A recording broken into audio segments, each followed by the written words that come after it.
오늘은 단어 하나와 씨름을 좀 할 필요가 있을 것 같습니다. 제가 주보에 기록한 카베드라고 하는 히브리어 단어입니다. 카베드는 히브리어로 무겁다라고 하는 의미를 가진 동사 어근이라고 합니다.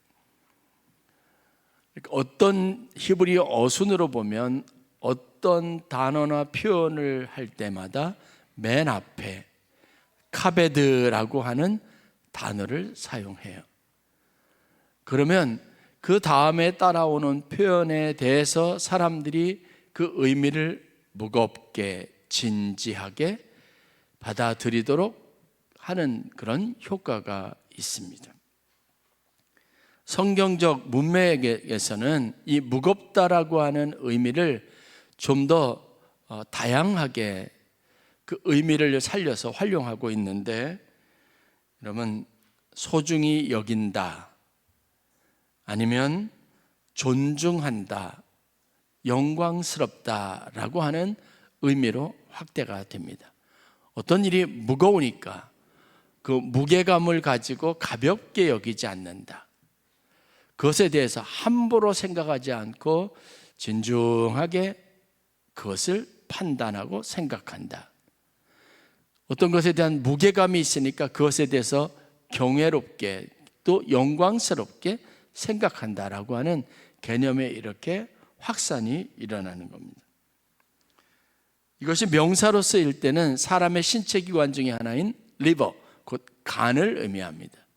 간은 사람의 신체에 있어서 활동하게 하는 모든 내장기관들의 중요한 기능을 하도록 돕는 역할을 하니까 이것도 굉장히 신체 기관의 사람에게서 중요한 핵심적인 그런 요소다라고 하는 의미에서 쓰이는 것 같습니다. 이 단어가 명령형으로 카베드라고 하는 단어로 쓰일 때는 성경에서 다음과 같은 구절에 주로 활용이 되기도 합니다. 오늘 우리가 여러분들과 함께 읽었던 에베소서 6장 2절에 이 카베드라고 하는 표현이 명령어로 쓰여졌습니다. 이 6장 2절의 말씀은 출애굽기 20장 12절의 말씀을 인용한 겁니다. 사도 바울이 인용을 했는데 그 히브리어 표현을 그대로 하면 카베드 에트 아비카 베트 임메트라고 하는 표현입니다. 히브리 말을 제가 대신 사용한 겁니다. 뜻은 내 부모를 공경하라. 여기에서 공경한다라고 하는 의미의 뜻으로 사용된 단어가 바로 카베트입니다. 부모를 가볍게 여기지 말고 부모의 존재를 쉽게 생각하지 말고 그 존재의 의미를 무겁게 받아들여서 그리고 마음을 다해서 존중하고 존경하고 그리고 엄중하게 대우하라라고 하는 의미를 가지고 있습니다. 이 카베트라고 하는 말은 사실 성경에서는 더 많은 곳에 사용되는 용도가 있었는데 그 용도가 무엇이냐면 바로 하나님의 영광을 말할 때 카베드라고 하는 표현을 사용했습니다. 어떤 것이 존재가 가볍지 않고 굉장히 사람이 헤아릴 수 없는, 감당할 수 없을 정도의 무게감을 가질 때 그 존재가 하나님이고 그 하나님은 당연히 카베드의 대상이라고 표현하는 겁니다. 그래서 카베드라고 하는 동사를 사용하지 않고 카보드라고 하는 영광이라고 하는 표현을 사용하고 있습니다. 중요한 것은 하나님이나 부모님이나 그 두 객체를 대할 때 우리가 가져야 될 태도, 마음가짐이 카베드라고 하는 겁니다. 그 존재가 무겁고 결코 가볍게 여길 수 없어서 신중하고 항상 대우하고 존중하는 마음이 필요하다고 하는 겁니다. 제가 이렇게 말씀을 드리는 이유는 여러분, 사도 바울이 교회와 성도들에게 교훈하고자 하는 의도가 이 표현 안에 그대로 드러나 있기 때문에 그렇습니다. 여러분들이 잘 아는 것처럼 10계명을 주셨을 때 제5계명으로 하나님이 가벳, 에트라고 하는 표현을 사용하고 있다는 걸 주목해 볼 필요가 있습니다. 10계명 1계명부터 4계명은 하나님과 우리의 관계에서 우리가 지켜야 될 계명을 말하고 있고, 제5계명부터 제10번째 계명까지는 사람들 관계, 사회적인 관계 안에서 우리가 하나님을 경외하는 마음을 가지고 실천해야 될 여러 가지 핵심적인 과제들을 말하고 있습니다. 그럴 때 첫 번째 사회적 관계에서 우리가 지켜야 될 계명을 말할 때 첫 번으로 언급되는 제5계명이 바로 내 부모를 공경하라는 겁니다. 다시 말해서 하나님을 사랑하는 것처럼 우리가 이웃을 내 몸과 같이 사랑하라고 하는 계명의 의미처럼 하나님을 대하는 그 마음은 그대로 사람들을 대하는 그 믿음의 훈련이 되어 있어야 한다는 게 하나님이 우리를 가르치고자 하는 의도입니다. 특별히 부모에게 하나님을 대하듯 하라고 하는 교훈을 담고 있습니다. 여러분, 우리가 신앙생활하면서 부모를 대하든 사람을 대하든 부모가 자식을 대하든 우리가 믿는 신앙인이라면 그 모든 것의 출발점을 그 마음과 태도를 하나님께 하듯이, 주께 하듯이 하려고 하는 충분한 훈련이 되어 있어야 하는 겁니다. 사도 바울은 그 의도를 가지고 오늘 그렇게 말합니다. 그 마음이, 그런 태도가 복이 있다라고 말합니다. 그런 사람이 땅에서 잘 되고 그들의 날이 오랫동안 계속될 것이라고 권면하고 있는 겁니다. 어느 날 신문에 이런 광고가 났습니다. 제가 부모 공경에 대한 예화를 찾다가 발견한 건데 참 흥미로워서 여러분들에게 소개하려고 합니다. 그 신문에 난 광고가 뭐냐면 나이 드신 어머니를 판다. 나이 드신 어머니를 모실 분을 찾습니다. 그렇게 말하면서 그 대가를 지불하겠다는 광고입니다. 나이 많이 연세가 되신 어머님이 계신데 이 어머니를 모실 분들은 오세요. 그러면 대가를 지불하겠습니다. 이 광고를 누군가 낸 겁니다. 아무도 관심이 없을 줄 알았는데 그날 밤에 한 부부가 광고에 나 있는 주소를 보고 찾아옵니다. 한 나이 드신 어머니를 사려고 하는 의도를 가지고 찾아온 거예요. 그 집 근처에 왔는데 주소에 적힌 집 근처에 왔는데 이 부부가 깜짝 놀랐습니다. 그냥 아무 힘도 없고 연약하신 분이 사는 곳이라고 생각했는데 집이 의외로 꽤 크고 규모도 있고 화려한 그런 집인 거예요. 의아했습니다. 그리고 이제 초인종을 눌렀어요. 조금 있다가 누구세요 하고 한 어르신이 나오는데 이 어르신에게 이 젊은 부부가 이렇게 묻습니다. 저희가 신문 광고를 보고 왔는데 이 집에서 혹시 어느 분을 파시려고 하는지요? 라고 물어본 겁니다. 구매 의사를 밝힌 거예요. 그랬더니 그 어르신이 이렇게 훑어보더니 웃으시면서 바로 납니다.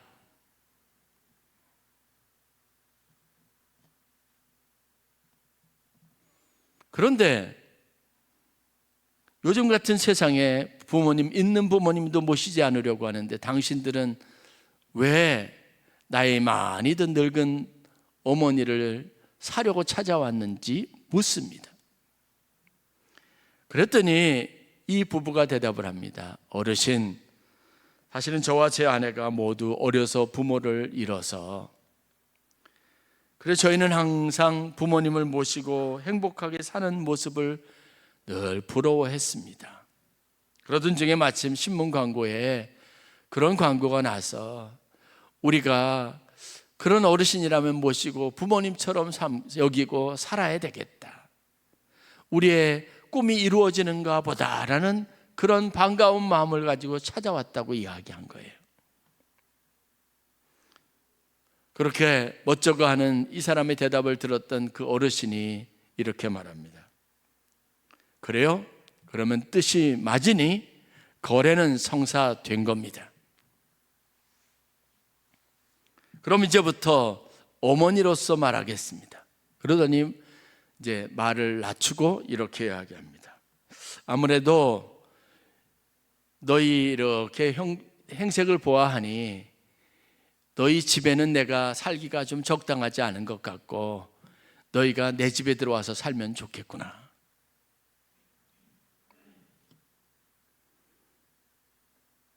나와 함께 살자. 이렇게 말한 겁니다. 그러자 이 젊은 부부가 대답을 합니다. 아니 그러신데, 그렇게 넉넉하신데 그러면 왜 신문 광고에다가 판다고, 스스로를 판다고 광고하셨어요? 이렇게 물었거든요. 어르신이 대답합니다. 만일 내가 양자를 구한다고 하면 아마 수많은 사람들이 왔겠지. 그런데 그 사람들의 마음에 어떤 생각을 가지고 왔을까? 저 어머니의 재산이 탐내서, 제 재산을 탐내고 어머니 모시는 핑계로 재산을 차지하려고 많은 사람들이 오지 않겠느냐는 거예요. 지혜로웠던 거죠. 그런데도 너는 그런 욕심이 아니라 순수한 마음으로 어르신을 부모님처럼 모시겠다고 하는 마음의 동기를 가지고 있으니까 내가 잘한 것 아니겠냐라고 대답을 했다고 합니다. 여러분, 사람의 마음과 태도는 의외로 그 사람이 어떠한 행동을 하는지를 결정합니다. 여러분이 잘 아는 예수님의 공생의 사역 기간 동안에 우리가 몇몇 부류의 사람들을 봅니다. 예수님의 제자들은 심지어는 예수님 곁에서 예수님의 택함을 받고 늘 같은 공생의 3년의 기간이라고 하는 시간을 가까이에서 가족처럼 보냈지만 나중에 그들은 예수님이 무엇을 하기만 하면 막아서거나 아니면 예수님이 자기들이 원하지 않는 행동을 하실 때는 예수님을 심지어는 비난하기도 합니다. 그때 예수님께서 그들의 마음과 그들의 생각을 아시고 꾸짖습니다.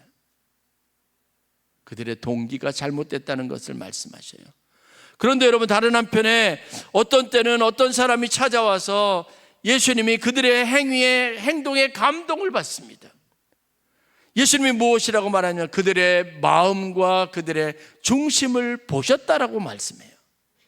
어떤 여인은 예수님의 옷까지라도 만지면 되겠다라고 하는 생각을 가지고 결사적으로 사람이 말리는데도 예수님의 옷가지를 붙잡으려고 애를 씁니다.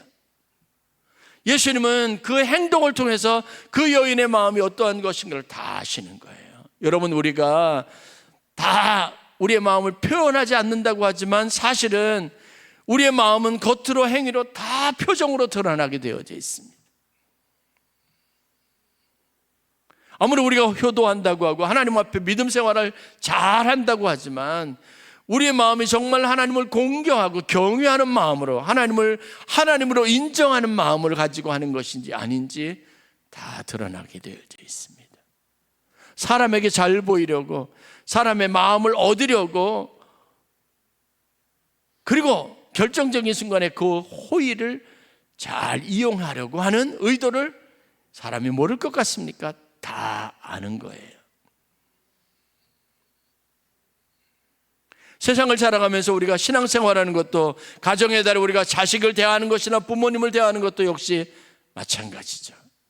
그래서 우리가 성경을 통해서 얻어야 될 제일 중요한 단어, 교훈이 뭐냐면 카베드 신앙입니다. 어떠한 존재든지 가볍게 여기지 아니하고 그 존재 자체를 진정으로 잘 존중하고 그가 살아온 삶이나 그가 하는 모든 능력이나 그분이 가지고 있는 영광스러움을 함부로 판단하지 아니하고 그 마음으로부터 어떤 존재를 대하듯이 진심을 다하는 게 필요하다는 겁니다. 그게 바로 하나님이 우리를 통해서 받으시기는 원하는 영광이고 부모님이 자식을 기르면서 그의 생에 얻기를 원하는 기쁨이고 영광스러움이라는 걸 알아야 합니다.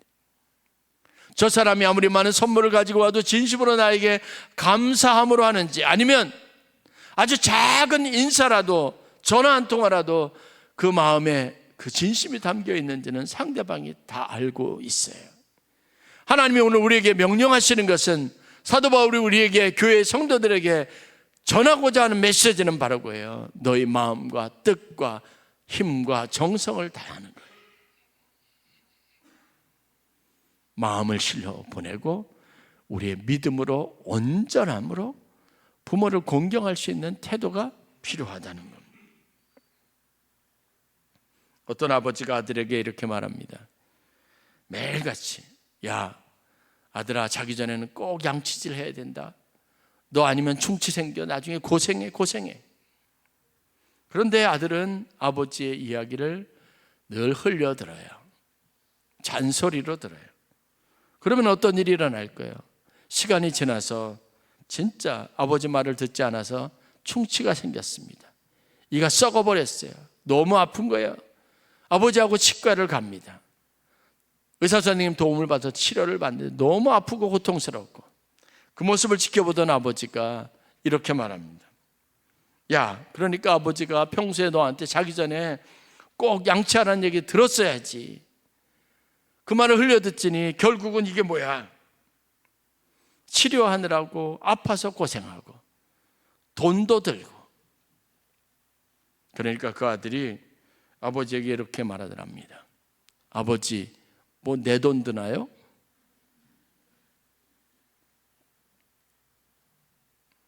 여러분, 삶을 가만히 보면 이와 같은 일이 너무 많아요. 신앙생활에 여러분들이 좀 더 진지해졌으면 좋겠습니다.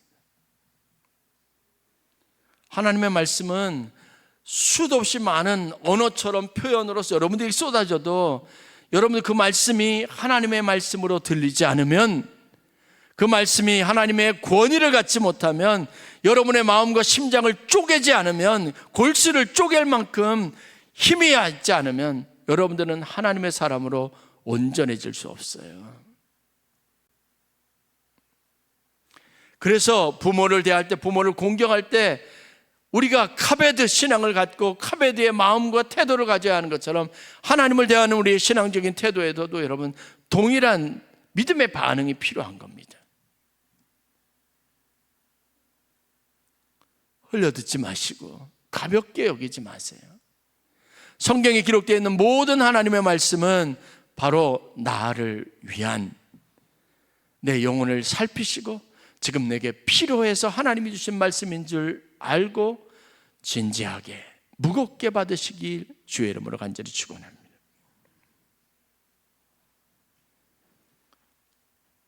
어떤 관계도 일방적인 것은 없습니다. 부모와 자식 간의 관계, 자식과 부모의 관계도 일방적이지 않습니다. 상호 간에 밀접하게 관계가 있습니다. 여러분, 부모에게 잘하는 것은 여러분의 삶을 영광스럽게 하는 거예요. 뿐만 아니라 여러분의 행위가 부모님이 살아온 날들의 모든 것들을 명예롭게 합니다. 이건 단순히 효도하고 잘하고의 관계를 떠나는 겁니다. 내 부모를 공경하라고 하는 이 말은 무겁게 들으면, 진지하게 들으면 그것은 곧 내 삶에 내가 얻어야 할, 내가 사람들에게 보여야 할, 또 내가 어떤 삶을 사람을 살고 어떤 사람인지를 드러내는 중요한 척도가 된다고요. 결코 가볍지 않은 일들입니다. 부러운 부모님이라고 해서 여러분 일방적으로 받기만 하는 사람은 없어요. 부모와 자식의 관계도 마찬가지죠. 결코 일방적이지 않고 일방적일 수도 없습니다. 부부간의 관계도 마찬가지고 형제들과의 관계도 마찬가지입니다. 서로가 서로에게 깊이 연관되어져 있습니다. 여러분들이 가볍게 여기면 여러분 스스로가 가벼운 사람이 돼요. 여러분들이 그 일을 진지하게 생각하고 그 일에 마음을 다하면 여러분의 삶이 인격적으로 평가받습니다. 그래서 바울은 여러분들이 부모를 공경하는 그 마음과 태도가 복이 있는 것이라고 정의하고 있습니다. 그 마음이 잘 될 수밖에 없는 기반이라고 이야기하는 겁니다. 그렇다면 가정의 달을 맞이하여 우리가 어떤 부모님에게 어떤 마음과 태도를 가지고 대해야 할지 3가지 정도 그냥 간단하게 여러분들이 머릿속에 담을 수 있게 함께 나눠보려고 합니다. 첫째는 과거, 2번째는 현재, 3번째는 미래와 관련된 겁니다. 부모님의 과거를 존중하십시오. 어떤 사람도 인생을 살아가는데 아무렇게나 사는 사람은 없습니다. 여러분들이 지금 어떤 사람이라고 하는 기준으로 똑같이 부모님이 살아왔던 그 시대의 삶을, 그 시대의 인생을 모욕하지 마세요. 비판하지 마세요. 그분들이 그렇게 그런 운명 속에서, 그런 환경 속에서 살 수밖에 없었던 조건 속에서 최선을 다해서, 열심을 다해서, 그리고 우리를 위해서 기도하고 눈물을 흘리고 땀 흘리고 희생해서 오늘 우리의 삶이 만들어졌다는 건 부인할 수 없는 사실이에요. 지금 내가 그렇다고 해서 내가 지금 누리고 살고 있는 환경과 조건이 부모의 세대와 비교할 수 없을 만큼 훨씬 더 낫다고 해서 여러분 부모님의 살아온 인생을 노력하지 않은 삶이라고 게을렀다고 평가하는 자식은 여러분 후레자식이에요. 불효자입니다. 근본이 없는 겁니다. 제가 저희 부모님을 보아도 어린 시절 느낌 그대로면 저에게 어머니 아버님은 산과 같았어요. 버팀목입니다. 그러나 지금 제 자리에서 부모님을 생각하면 한없이 자꾸 연약해 보이는 건 당연한 거죠. 그렇다고 그 마음으로 부모님의 인생을 그렇게 표현하고 그렇게 여러분 비난하고 비판하는 것은 옳지 않습니다. 부모님의 살아온 과거를 존중하십시오. 그렇게 하셨다면, 그렇게 사셨다면 그럴 수밖에 없었던 겁니다. 그럴 수밖에 없는 상황에서도 오늘 우리를 길러내신 거니까요. 오늘 우리가 살아가는 조건과 환경을 만들어 주신 거니까요. 부모를 공경한다는 것은 우리를 위해서 살아오신 날 행하신 모든 일에 대한 존중을 마음에 담는 겁니다. 여담이기지만 하지만 학교에서 학생들에게 아버지 직업을 조사했는데 재미있는 기록들이 있어서 제가 잠깐 소개하겠습니다. 어느 한 학생은 길거리에서 아버지가 뻥튀기를 하는 거예요. 우리 아버지 직업이 뭐냐고 물으니까 그 학생이 그 직업란에 이렇게 적었습니다. 곡물 팽창업. 아버지가 도둑질을 하셔요. 부끄러워요. 아버지 직업란에 이 아들이 뭐라고 적었겠어요? 귀금속 유통업자.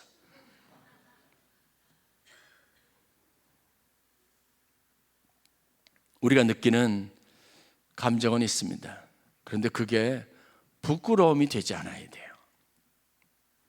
똑같이 내가 우리 부모님을 부끄럽게 여기면 여러분의 자녀들이 여러분을 부끄럽게 여깁니다. 왜냐? 그 자녀들의 세대는 여러분들이 쌓은 기반 위에서 더 나은, 더 많은 배움이 있고 더 많은 기회를 가진 삶이 될 테니까 절대로 여러분들이 따라갈 수 없어요. 넘어설 수 없어요. 그게 여러분들이 진정으로 원하는 거 아니었습니까? 마찬가지 여러분의 부모님들이 여러분을 밟고 여러분들의 부모님의 삶을 갉아먹고 여러분들이 훌륭해지기를 바라는 삶이 된 거예요. 그래서 초라해진 그분들의 과거를 비난하지 않는 거죠. 2번째는 부모님의 현재를 사랑해야 합니다. 그분들은 현재를 살아가면서 가장 빛나기를 원해요. 오늘을 살아가면서 가장 큰 행복과 즐거움을 누리길 원하는 소원을 가지고 있는 분이에요. 그런데 그런 분들에게 여러분들이 무자비하게 현실 인식을 시키고 정신 차리시라고 팩트 폭격을 해서 안 되죠. 어르신들이 제일 싫어하는 말이 뭘까요? 늙어 보인다는 거예요. 아무리 80대, 90세가 되어도 늙어 보인다고 하는 말은 싫어하세요. 예뻐 보이기를 원하는 거예요. 그래서 우리 어르신들, 어머니들이 화장을 많이 하시잖아요. 화장법에 대해서 제가 재밌는 유머를 좀 소개할게요. 나이별로 화장의 개념이 좀 다르다 그래요. 더 많이 들어보셨을 텐데 저는 너무 재밌어서 좀 소개해 보려고 해요. 20대 하는 게 화장이에요. 그러면 30대 하는 건 뭘까요? 치장이라고 한대요. 40대 하는 거는 예뻐 보이려고 하는 것은 분장. 50대 여기 앉아 계신 분들이 하는 건 변장. 60대 어르신들이 하는 건 포장. 그런데 제가 실수를 금하지 못하는 게 70대 어르신들이 예뻐 보이려고 하는 걸 뭐라고요? 환장이랍니다. 그렇죠. 아니 70이나 되신 어르신이 뭘 예뻐 보이겠다고 치장을 하시니까 환장하겠네. 그럴 만한 가치가 없고 그럴 만한 자격이 없다고 생각하지만 아니에요. 모든 시대를 살아가는 그 시대의 어르신들과 어머니들은요, 오늘이 내 인생에 가장 빛나고 가장 젊었을 때라는 마음을 잃어버리지 않으려고 길을 쓰시는 분들이에요. 그분들의 마음에 여러분 너무 잔인하지 마세요. 제일 예쁘세요. 제일 아름다우세요. 감사합니다. 오늘을 살아갈 때 그분들의 마음을 늘 즐겁게 해드리세요. 기쁘게 해드리세요. 알겠니, 딸아? 알겠니, 아들들아? 그죠? 오해하지 마세요. 저희 딸 잘해요. 현실을 살아가는 우리의 마음은 현실에서 늘 언제나 최선이길 원하고 가장 빛나길 원하는 거예요. 그 부모를 향한 우리의 공경은 결국 가볍지 않아야 합니다. 그 시대를 살아가는, 현실을 살아가는 그분들의 마음을 가볍게 취급하면 안 돼요. 가베드해야 합니다. 존중해야 돼요. 무엇을 하고 싶어요? 가장 빛나고 자식들에게 도움이 되고 싶고 아름답고 싶은 마음을 여러분 배신하지 마십시오. 그게 공경입니다. 마지막 세 번째, 과거, 현재를 얘기했죠. 과거는 존중받아야 하고 현실을 사랑해야 하고 미래는 여러분 소망이 있어야 합니다. 어르신들이 살아온 날의 열매는 영원과 영광스러워야 돼요. 영원으로 이어져야 되고 영광스러워야 합니다. 그것이 어떤 삶의 흔적이었던 참 멋있게 잘 하셨다, 그런 평가를 듣게 해야 하고요. 그분들이 나이 먹어 갈수록, 나이 들어 갈수록 미래를 생각할 때 절망적이고 끝이라는 마음이 아니라 어떤 소망이 있어야 합니다. 어디로?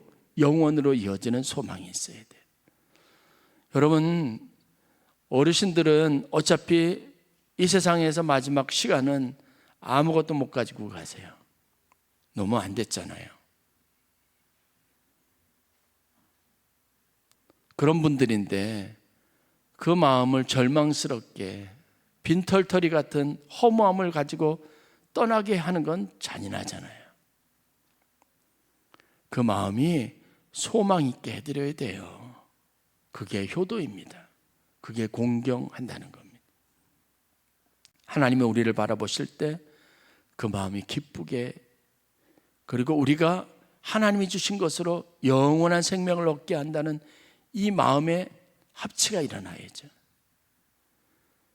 그래서 여러분들은 길을 쓰고 어르신들에게 미래를 생각할 때, 죽음을 생각할 때 천국을 바라보게 하고, 하나님이 우리에게 독생자를 주시기까지 아낌없이 내어주신 그것이 우리에게 주는 것이 무엇이냐?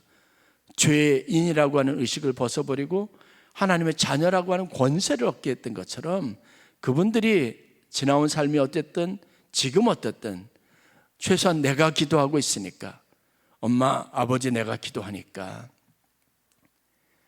그 마지막은 하나님 품 안에서 영원히 안식하실 거예요. 나는 그렇게 믿어요라고 영혼을 선물해 드리는 게 우리가 해야 할 일입니다. 내가 만약 부모의 입장에서 내 인생의 마지막 날이 두려움과 절망의 그것으로 끝이 난다면 얼마나 허무할까요? 가져갈 것 아무것도 없는데 다 놓고 그냥 떠나버리는 인생이면 얼마나 그럴까요? 하나님이 내게 주신 은혜를 담고 주님 품 안에 안긴다는 이 마음과 믿음을 그분들에게 선물해 드리는 저와 여러분들이 될 수 있기를 주의 이름으로 간절히 축원합니다. 그분들이 교회 다니셨든 안 다니셨든, 여러분 제가 말씀드리잖아요. 팩트 폭격하지 마세요. 여러분 믿음으로 그분들의 인생을 축복할 수 있는 게, 여러분 하나님을 믿는 사람이라면 하나님이 우리에게 위임하신 권세예요. 그 권세로 우리가 할 수 있는 게 그분들의 영원한 안식을 위해서 기도하고 축복하고 부지런히 복음을 전하고 예수를 전하고 신앙생활하도록 전하고. 저에게 어떤 집사님은 엄마 예수 믿게 해야 되겠다고 한 달에 한 번씩 400km, 500km 가까운 거리를 찾아가요. 제가 같이 동행해서 예수를 믿게 했습니다. 그러니 인생의 노년에 하나님 앞에 가기 전 80이 훨씬 넘은 나에 이제는 열심히 교회에 다니는 즐거움을 아셨다고 해요. 큰 선물한 거죠. 제가 너무 잘하셨다고 그랬어요. 그분은 저한테, 저희 사모한테, 함께했던 분들한테 미안하다고 그러죠. 그 먼 거리를 오가게 해서 너무 죄송합니다. 아니에요, 정말 잘하신 거예요. 과거를 존중하고 오늘 가장 아름답고 보람있고 기쁜 날이 되도록 즐거움을 드리고 미래를 소망 있게 하는 그런 카베드의 신앙과 마음과 자세를 가지고 저와 여러분들이 가정의 달에 다시금 자식 때문에 본분과 도리를 생각할 수 있는 은혜가 있기를 간절히 축원합니다.